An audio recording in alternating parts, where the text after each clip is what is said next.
Hello guys, in this video I am going to show you how to cancel your subscription in the MyFitnessPal Calorie Counter application.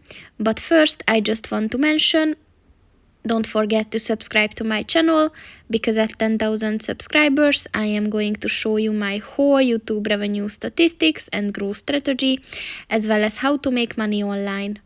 Let's jump into it. First of all, open the application on your phone.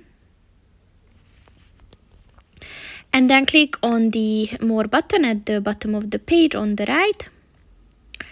And then scroll down and click on the Settings button.